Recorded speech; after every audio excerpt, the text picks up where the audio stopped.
Hello everyone, back to today's third video. Well, how are you enjoying this first day? It's 4:20 in the afternoon on the 25th of July, and we have had our second hottest day on a record so far. There's still around 30-40 minutes of warming left, potential left. We're 0.4 of a degree off the all-time UK's temperature record. I'm going to talk you through the tweets from the UK Met Office that there's been putting out through the day, so you can see how this story has evolved. So it's just on such a knife edge whether we get that record or not. I don't think we will. I think we're going to fall just short of it, but it is very, very close, and it is possible that I'm wrong with that, and by the time you're watching this in around an hour or so's time, we may have that record in. But it's got so late, but I've got to get the recording done. I can't hold off any longer, so we shall see. But anyway, I'm going to talk you through what's happened today, first of all, and then we will have a look at the weather for the next week, 10 days. It will be cooling down very, very soon. If you've had enough of this heat, I've had enough of it. If you've had enough of it, it will be cooling down shortly. Not much longer to go. Right, so this is the first tweet that the Met Office put out earlier on today. This was a little while ago, actually. It was 1:34 this afternoon. So they tweeted, we have broken our maximum July temperature record. It was 36.7, now 36.9 at Heathrow, London. We may still break the all-time UK record of 38.5. And then saying about following Age UK for advice about how to take action for elderly people during hot weather, which of course is something very very useful to know. If you've got any elderly relatives or neighbours, do make sure they're well hydrated and keeping cool. So the second tweet then was put out after that, which was at 11 minutes past 3 this afternoon. They said that 37.7 Celsius has been recorded at Kew Gardens, Whittle, Essex, Kew Gardens and Whittle, Essex. Here are a few of the highest temperatures reached already today. Hashtag heatwave, hashtag hottest UK July day, hashtag hottest day of the year so far. So we had 37.7 at Kew Gardens, we had 37.7 at Whittle, we had 37.6 at Heathrow, and 37.4 at Cambridge. And then the very latest is this, put out by the Met Office at 6 minutes past 4. They were saying then that 38.1 Celsius has been recorded at Cambridge. This is only the second time temperatures over 100 Fahrenheit have been recorded in the UK. Hashtag heatwave, hashtag hottest UK July day, and hashtag hottest day of the year so far. And at that point, a few minutes ago from when I'm doing the video, the highest temperature was 38.1 at Cambridge, over 100 Fahrenheit, 37.9 at Heathrow, 37.9 at Kew Gardens, and 37.7 at Whittle. So you see how close this is now to that all-time UK maximum temperature record from the 10th of August 2003, which was 38.5. So actually I was wrong at the start of the video. We are just 0.4 of a degree off, equaling the all-time UK maximum temperature record with 0.5 of a degree, half a degree off, beating it. Can we get half a degree's temperature rise at Cambridge in the next sort of 30 minutes or so? I think it's going to be tough. I think we're going to fall just short, but my word, is it a close run thing. And either way, we have got the new July maximum temperature record. Definitely, that's been well and truly thrashed, that temperature record that we had on the 1st of July 2015, 36 point something. That's well and truly gone. It's nearly 2 degrees above that, certainly a degree and a half above it, I think. So that's well and truly smashed. But will we still beat August 10th, 2003? I don't think we will, but I could be wrong. And just watch your space in the next, well, you'll know by the time you watch this, because it's going to take me an hour to upload this to YouTube. So by the time you watch this, you'll know whether I'm right or wrong about that August 2003 temperature not being beaten, but it certainly has been extraordinarily hot day. These are the latest observations from xcweather.co.uk. We're going to link to UK Met's Twitter in the links in the description. Gaz Weather's, by the way, Gaz Weather's YouTube channel. If I'm struggling a little bit to get this video done, it's because it's so hot, so just bear with me. We will get there, but it's a struggle to get your head around what's going on. So we'll link to the UK Met's Twitter in the description box at YouTube, and also all of the other websites, including this one, XC Weather. So 38 degrees, there we go, flashing away as our maximum temperature right now. 38 at Cambridge, there it is. We know it's 38.1, and 38 flashing away. Where was it? I think it's Northolt. There it is, Northolt, 38 flashing away. There as well. That was the case at 8 minutes past 4 this afternoon, 4 o'clock observations basically. It's possible those temperatures could tick up just another few tenths of a degree in the next 30-40 minutes. So it is such a close run thing, but extraordinarily hot out there in any case. Few people are asking me about thunderstorms. Where are they? Here we go. We can see that there, if we put light detector on, we see there's a cluster of storms across the North Wales and heading up in towards the northwest of England. Otherwise, there's storms gathering around Le Havre over on the other side of the channel. No more lightning other than those two areas at this stage, but there are a few showers around. You see there's a line of showers running up from Southampton in towards the southwest Midlands. One or two, I've had a report of trench rain around sort of Cambridge to St Albans, that kind of area.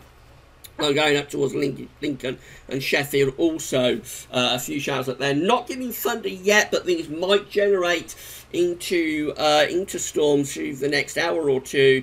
The atmosphere is a melting pot of heat and humidity, and something could well blow, especially later as that cold front moves in. More about that on Storm Watch. Right, so that's brought you up to date with what's happened today in this very hot 25th of July 2019. Let's do a bit of forecasting. These are the 500 millibar height anomaly flowcharts from Penn State University. You've got the ECM WF here on the top, and the GFS is on the bottom. So 500 millibars, 8,000 litres area in the absolute high pressure, low pressure are being moved around by the jet stream running above. Red extrapolates to above average heights, blue extrapolates to below average heights. This is taking us to around the 5th of August.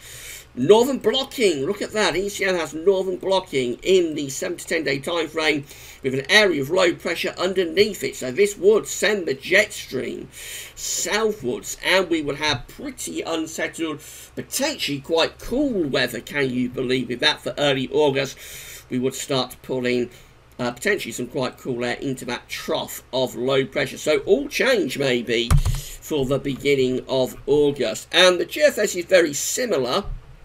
Again, it's bringing back northern blocking. There it is, high pressure re-establishing up towards Greenland and the North Pole. Low pressure is underneath it. I was going to show you the AO and NAO forecast, observed and forecast chart today, but it's got so late. I'm going to get on with the video, and it's a bit of a job to get the head round talking about the AO and the NAO in such heat. So I'll look at that tomorrow, I think. But I can tell you it is trend rate, but are both trending negative again at the moment. So here we go. Jet stream being plunged southwards, and with that blocking area of high pressure to the north. Again, it's sending the jet stream south and possibly entrenching some coolish air into that trough of low pressure. So it does look as though early August could go into a cooler and more unsettled phase, and it's not that dissimilar really to what we were seeing back in June when we had a lot of cool wet weather. GFS upper air temperature and precipitation ensembles are looking like this. Looking at London, so red line here is the 30-year upper air temperature average for London. Look how hot it is right now. We're between 20 and 25 degrees at 850 HPA. So we are almost, if not at record-breaking levels with the upper air temperatures. It's pretty much downhill all the way, though, from this point on.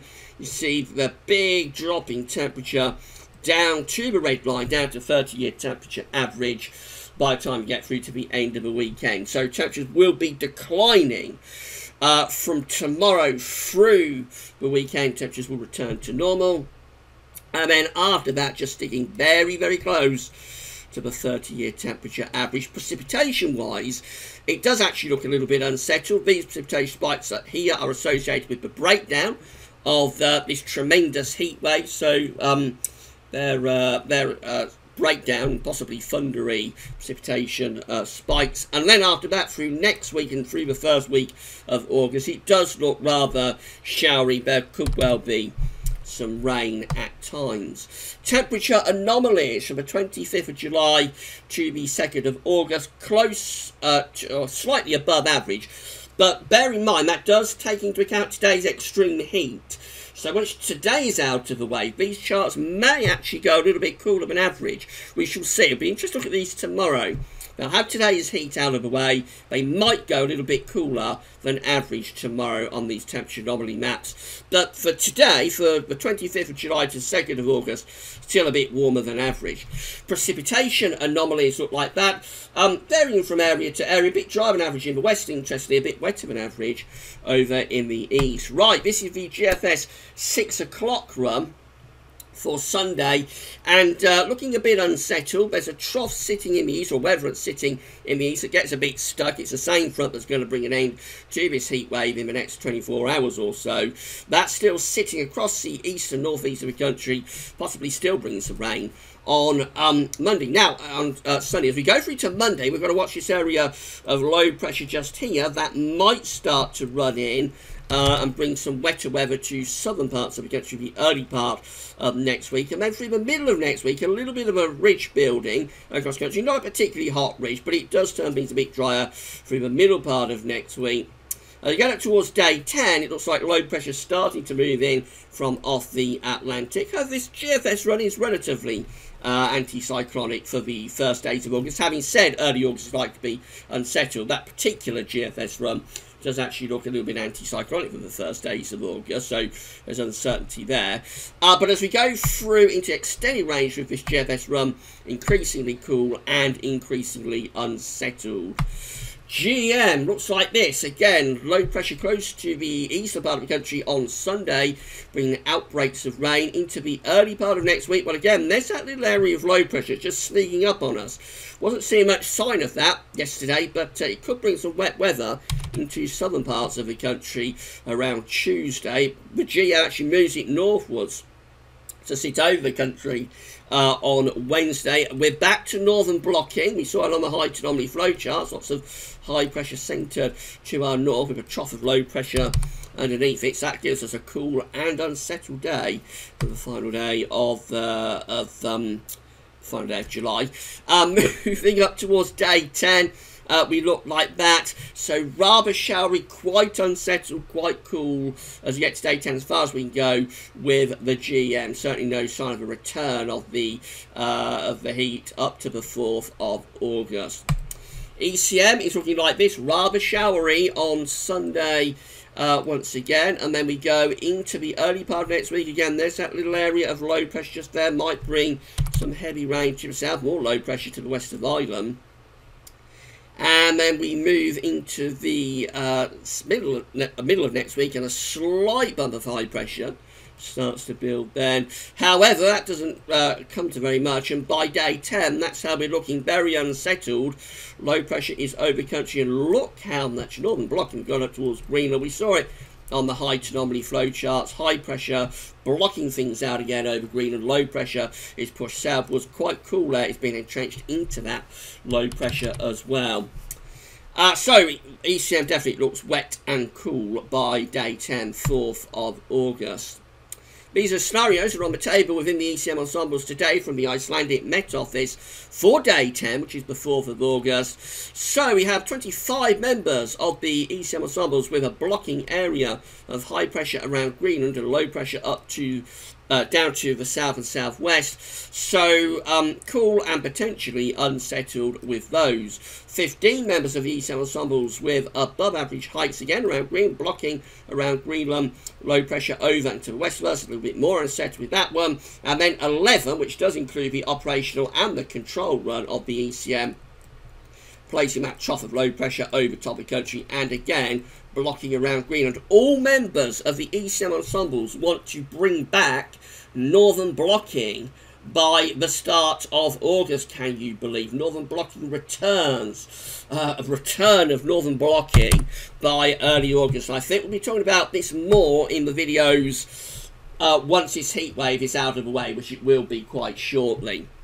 In 2 weeks' time, these are the options that we've got. This is getting us to the 9th of August. We have 24 members of the ECM ensembles taking that northern blocking over towards the Canadian side of Greenland, but we still have this trough of low pressure centred over the UK, so obviously they're very unsettled. 14, again with low pressure over the UK, high pressure up towards Greenland. They're very unsettled and cool as well. And 13 members of the ECM ensembles looking like this. A little bit of an area of low pressure out to west, but some regime developing to the east. They could be the driest and warmest option. However, it all looks very flimsy, and they still imply that there's northern blocking up over Greenland as well. So this isn't looking like a particularly good start to August if you want a continuation of warm, dry weather. It does look as though weather is turning increasingly cool and unsettled actually through the first part of August. Let's have a look at Beijing Climate Centre before we go. So these are 500 millibar heights broken down to 10-day periods. The first 10-day period takes us from the 26th of July to the 4th of August, with below average heights out to our west and above average heights to our east. We're gradually breaking down the heat wave and beginning to go into more of a westerly pattern. Now, the next 10-day period is interesting. This is the 5th to the 14th of August, with above average heights coming back to our east with the Beijing Climate Centre. Below average heights to our south-southwest. That could bring hot weather back from the 5th to the 14th of August. There's no sign of that in the short range. Remember, the short range, the ECM, the GFS, those kind of models want to set high pressure up over Greenland, have a trough underneath it over the UK. But the Beijing Climate Centre is showing a chance of hot weather returning with east-southeasterly winds from the 5th to the 14th of August. Just keep that at the back of your mind. Then we go through to the next 10-day period, which is the 15th to the 24th of August. Then we take that high pressure north, send it towards northern blocking. Low pressure is underneath it. That looks unsettled and rather cool as we're going into the last part of August. And then we actually get to the beginning of September, can you believe? Days 31 to 40 with the Beijing Climate Centre is the 25th of August to the 3rd of September. Northern blocking is sitting to our north. High pressure is in the northern latitudes. Low pressure is running into the UK. So that looks like quite a cool and potentially unsettled end to August. And maybe start to September, maybe autumn. We'll begin on a little bit of an autumnal note. We shall have to see about that. Finally, let's just have a look at the observations one last time from XC Weather for this afternoon. So temperatures have peaked. Look at that, we're down to 37 now. Temperatures have peaked, and these stations that were showing 38, they're back down to 37. So yeah, that's it. I think it's pretty much over. It's pretty much done and dusted now. That we will break the temperature record of 2003. I don't think that's going to happen now. But second hottest day on record, and the highest temperature looks like it's going to be 38.1 at Cambridge. If that's right, temperatures have ticked down now. 38.1 looks like it's going to be the hottest temperature. What am I saying? I'm just losing my train of thought. It's so hot here. It looks like 38.1 will be the highest temperature for today. And I think I'll stop the video there and go and find a freezer or an ice box to go and stand in for an hour. We'll be back tomorrow with JMA Friday and a look at weather next week to 10 days. Probably tomorrow's videos will start focusing on this return of northern blocking, but we shall see. That's all for now then, and thanks for watching.